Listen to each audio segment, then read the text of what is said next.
Hello students, हम लोग class 11th में फर्स्ट चैप्टर जो था वो पढ़ चुके थे। आज जो हम स्टार्ट करेंगे वो होगा हमारा सेकेंड चैप्टर बायोलॉजिकल क्लासिफिकेशन यानी जैव वर्गीकरण। देखिए, जो चैप्टर है आपका नाम है उसका बायोलॉजिकल क्लासिफिकेशन। बायोलॉजिकल मतलब समझ लेंगे कि यहाँ पे जो क्लासिफिकेशन की जाएगी वो किसकी की जाएगी भी, किसी भी जीवधारी की, यानी इस पृथ्वी पर जितने भी रहने वाले लिविंग थिंग्स हैं उन सभी का हम वर्गीकरण करेंगे। ये वर्गीकरण जनरली जैसे मान लिया जाए कि किया क्यों जाता है। अभी आप पहले से अगर चैप्टर की बात करें तो वहां पे अपने देख चुके हैं कि वर्गीकरण कैसे की जाती है, क्यों आवश्यकता होती है। अगर नहीं जानते तो समझ लेंगे कि वर्गीकरण सबसे बड़ी चीज होती है कि यह है हमें किसी भी नए प्लांट की, हम कह सकते हैं नए जितने भी जीवधारी होते हैं उन्हें खोजने में या जैव विकास के क्रम को जानने में, जो हमारा जैसे विकास क्रम हुआ है। आप देखेंगे ना जैसे कि जब ह्यूमन इवोल्यूशन आप पढ़ेंगे क्लास 12th में या आप छोटी क्लास में पढ़ के आएंगे, 10th में पढ़े होंगे आप, तो वहाँ पे देखे होंगे कि जीवधारियों में किस प्रकार से क्रमिक विकास हुआ है। उसको भी बायोलॉजिकल जो क्लासिफिकेशन होता है वो बढ़िया से हमें समझाता है।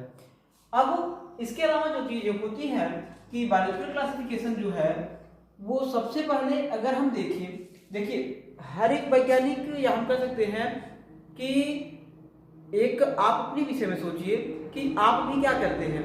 कोई भी चीज आपको मिलती है तो उसको आप अपनी सुविधा के लिए, आप उसे समझने के लिए उसका क्लासिफिकेशन करते हैं, वर्गीकरण करते हैं, उसे टुकड़ों टुकड़ों में बांट देते हैं जिससे कि आप आसानी से सबसे समझ सके। वही चीज वहां भी किया गया क्लासिफिकेशन में भी कि जब एनिमल्स अधिक हुए या प्लांट या एनिमल अधिक मिलने लगे तब हमने क्या किया, उसका वर्गीकरण करके छोटे छोटे ग्रुप बनाने लगे और ग्रुप बना करके हम उसकी स्टडी करना स्टार्ट किए।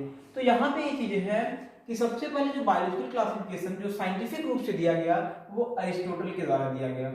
अरिस्टोटल जो थे या अरस्तु, ये फादर ऑफ बायोलॉजी के नाम से जाने जाते हैं। किसके नाम से जाने जाते हैं? Father of biology, are hippo and हम क्या कहते हैं, फादर ऑफ जूलॉजी के नाम से भी जानते हैं।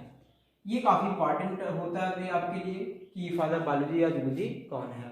देखिए, अरस्तु जो थे वो सबसे पहले साइंटिफिक रूप से क्लासिफिकेशन को देना स्टार्ट किया। इन्होंने सेलवाल की प्रेजेंस की उपस्थिति में इन्होंने दो पहले कैटेगरी में बांटा। एक क्या था, एक प्लांट को उन्होंने क्लासिफाई कर दिया एंड सेकंड जो था वो क्या था, एनिमल। यानी अभी अरस्तु क्या कर रहे हैं कि जितने भी इस पृथ्वी पे रहने वाले जीवधारी थे उन जीवधारियों को दो कैटेगरी में बांट रहे हैं, एक तो प्लांट में, दूसरा एनिमल में। प्लांट में क्या थे भाई, प्लांट में जैसे देखेंगे आप अगर थोड़े बहुत जानते होंगे कि प्लांट जो होते हैं इनमें सेलवाल पाई जाती है, एनिमल में सेलवाल नहीं पाई जाती। और प्लांट को उन्होंने तीन कैटेगरी में भी डिवाइड कर दिया। क्या क्या डिवाइड किया भाई, एक डिवाइड किया हर्ब्स में। हर्ब मतलब आप जानते हैं इसमें छोटे छोटे प्लांट्स आते हैं वो होते हैं। उसके बाद क्या हो गई, सर्व। सर्व मतलब वही जो झाड़ी नुमा संरचना से इससे बड़े से, हर्ब में क्या होंगे एकदम छोटे छोटे प्लांट्स होंगे और सर्व में क्या होंगे उससे थोड़े से बड़े होंगे। उसके बाद अगला जो होगा वो क्या होगा, ट्रीज में हो गया। यानी प्लांट जो थे उन्होंने प्लांट को कितने क्लासिफाई में बांटा, हर्ब, सर्व और ट्रीज में, तीन कैटेगरी में उन्होंने डिवाइड कर दिया। अगला जो नंबर आया एनिमल का, एनिमल को उन्होंने आरबीसी की उपस्थिति के आधार पर या लाल रक्त कणिका की उपस्थिति के आधार पे उन्होंने दो कैटेगरी बांटा। एक का नाम हुआ क्या, ए नैमा, और दूसरा क्या हुआ, ई नैमा। बात समझ लेंगे क्या किया जा रहा है भाई कि एनिमल को आरबीसी की प्रेजेंस में उन्होंने ए नैमा और ई नैमा में क्लासिफाई किया।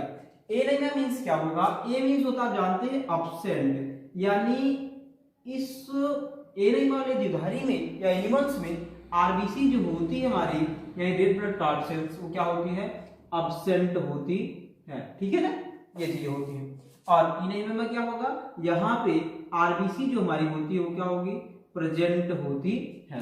इतनी बातें क्लियर हो गई। फिर समझ लेते हैं हम अरस्तु ने क्या किया। अरस्तु ने दो पहले जितने भी जीवधारी थे उन्होंने दो कैटेगरी में बांटा, प्लांट और एनिमल में। प्लांट को बाद में उन्होंने एक सिस्टम आती है, आप देखेंगे क्लासिफिकेशन की, यहाँ तुम्हारे जब एनसीईआरटी में नहीं मेंशन किया गया लेकिन फिर भी आपको बता दिया जा रहा है। देखिए, क्लासिफिकेशन जनरली तीन टाइप से की जाती है। एक होती है जिसे कहते हैं आर्टिफिशियल। आर्टिफिशियल एक होता है, आर्टिफिशियल क्या चीज होती है, आर्टिफिशियल में हम यूं कहा जाए इसमें कुछ ही लक्षण को लेते हैं, या हम कहते हैं इसमें मॉर्फोलॉजिकल कैरेक्टर को ले आता है। किस कैरेक्टर लेते हैं भाई?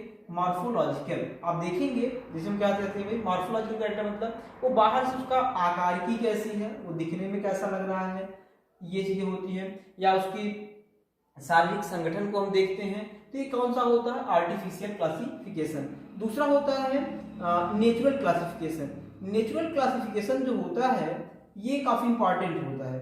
नेचुरल क्लासिफिकेशन में हम देखेंगे तो इसमें ढेर सारे कैरेक्टर्स होते हैं वो लिए जाते हैं, काफी ज्यादा कैरेक्टर लिए जाते हैं। और नेचुरल के बाद एक और होता है जिसे हम कहते हैं फाइलोजेनेटिक।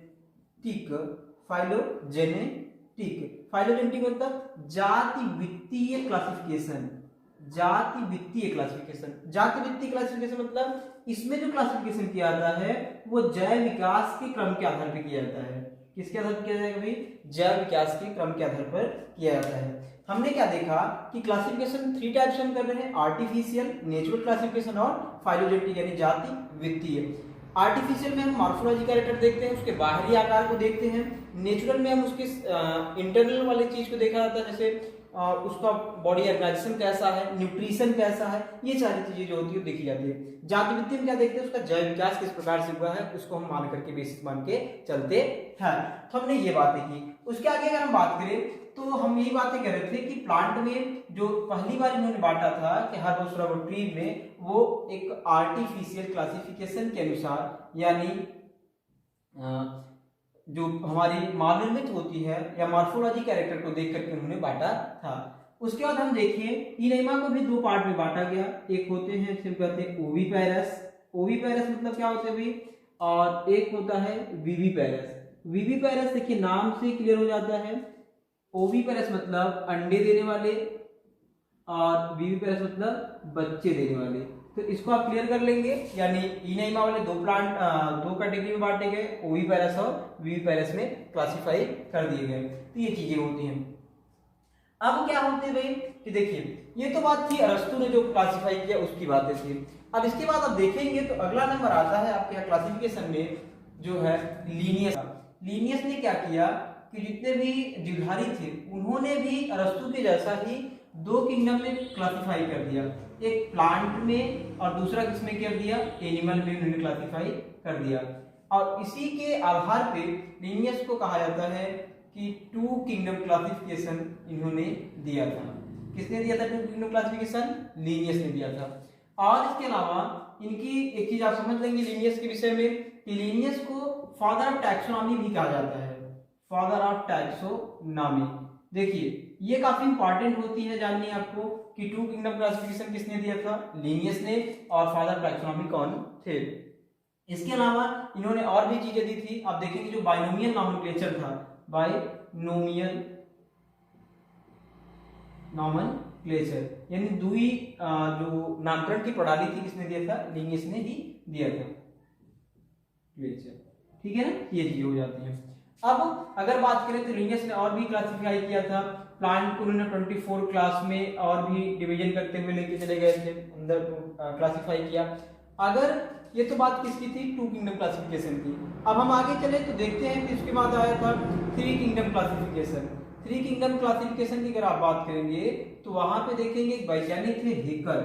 हेकल ने क्या किया कि अभी क्या थे कि 2 में बांटे थे, अरस्तु ने भी 2 में बांटा और लीनियस ने भी, प्लांट एंड एनिमल में।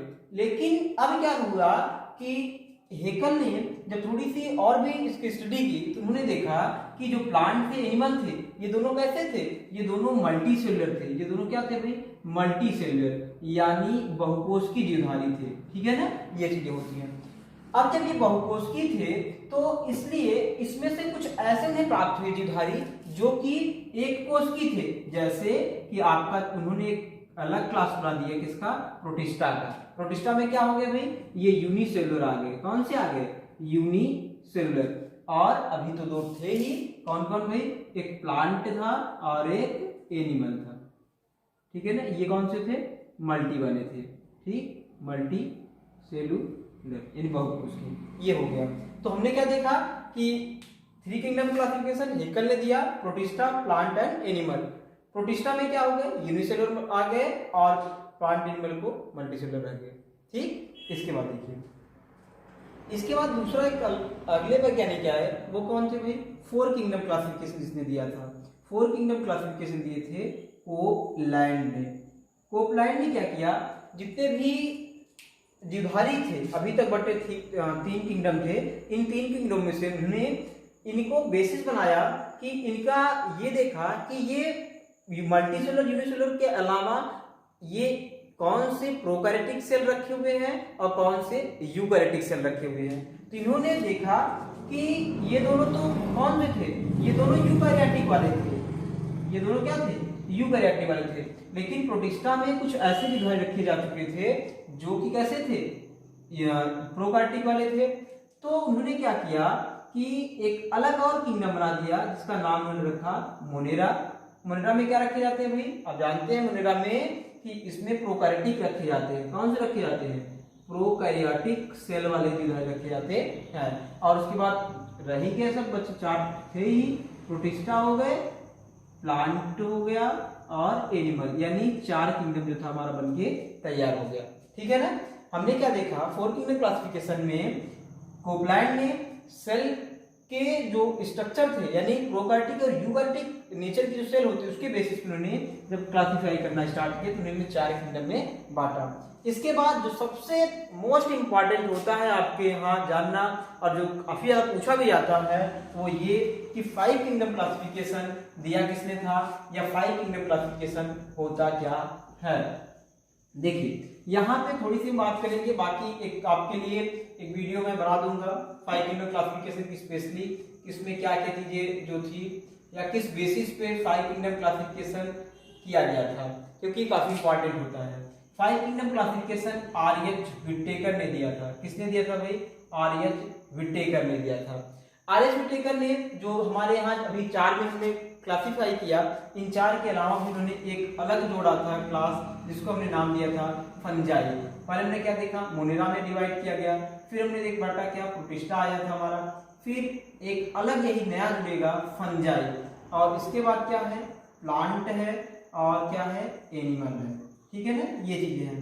अगर आपको समझना होगा कि फंजाई आया कहां से, तो फंजाई आया है प्लांटी की क्लासिफिकेशन करने के बाद, क्योंकि पहले क्या था कि ये सेलवाल के बेसिस पे क्लासिफाई करके इन्हें प्लांट के अंतर्गत रख दिया गया था। लेकिन बाद में ये देखा गया कि फंजाई जो थे इनमें फोटोसिंथेसिस होती नहीं, यानी ये ऑटोट्रॉफ्स नहीं होते, प्रकाश नहीं करते, इसलिए बाद में इन्हें क्या किया गया, क्लासिफाई से अलग कर दिया गया, प्लांट से अलग किया गया।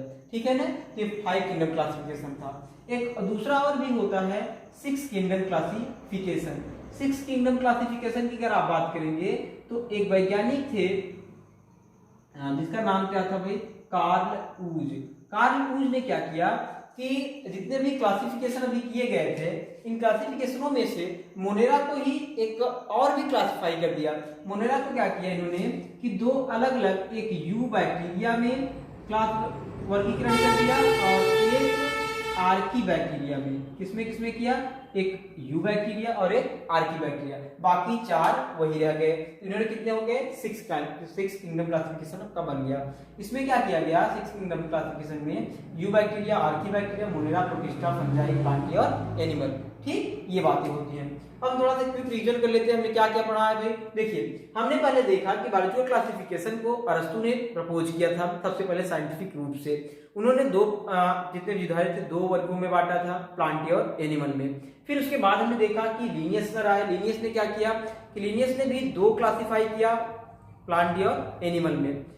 उसके बाद 3 किंगडम क्लासिफिकेशन किसने दिया था, हेकल ने। क्या किया गया भाई, प्लांटी और एनिमल से उन्होंने क्या किया था, जितने भी एक कोष की जीवधारी थे उसे अलग कर लिया था, क्योंकि दोनों बहुकोष की थे। ये क्या थे भाई, ये बहुकोष की है ना, इसलिए इनमें से उन्होंने क्या किया था, एक कोष की जीवधारी यानी प्रोटिस्टा वाले को निकाल दिया। फिर बाद में 4 किंगडम क्लासिफिकेशन वाला आए, कौन, कोपलैंड। कोपलैंड ने क्या किया कि प्रोटिस्टा वाले में कौन से थे भाई, ये एक कोष की तो थे, ये दोनों एक ही कोष की हैं, लेकिन प्रोटिस्टा वाले में यूकैरियोटिक नेचर की सेल थी और मोनेरा में कौन सी, प्रोकैरियोटिक थे। तो उन्होंने जितने भी प्रोकैरियोटिक नेचर वाले सेल वाले रहने वाले जीवधारी थे उन्होंने अलग किया और मोनेरा में रख दिया। फिर बाद में 5 किंगडम क्लासिफिकेशन आर्य टेकर आए, तो उन्होंने क्या किया, प्लांटी में से एक अलग किंगडम बनाया, फंजाई। क्यों बनाया, क्योंकि प्लांटी के अंदर सेल वॉल के बेसिस पे रखा गया था इसके अंदर, लेकिन ये फोटोसिंथेसिस नहीं कर पाते थे, इसलिए इनको फिर से बाहर किया गया। फिर 6 किंगडम क्लासिफिकेशन कार्ल पूच के द्वारा दिया गया, जिसमें मोनेरा को उन्होंने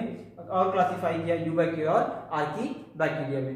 ठीक है, अगर वीडियो आपको पसंद आई हो शेयर करें, लाइक करें और चैनल सब्सक्राइब जरूर कर लें। दूसरी बात है, अगर आपके कोई भी क्वेश्चंस होते हैं तो आप हमसे कमेंट में पूछ सकते हैं। उसके बाद आप एक बात ध्यान देंगे कि यहाँ पे आपको इस चैनल के माध्यम से मैं आपके एग्जाम कि जब भी आपके एग्जाम होगा उसके पहले आपके जितने भी सिलेबस होते हैं बायोलॉजी में वो सारे कवर करा दूंगा।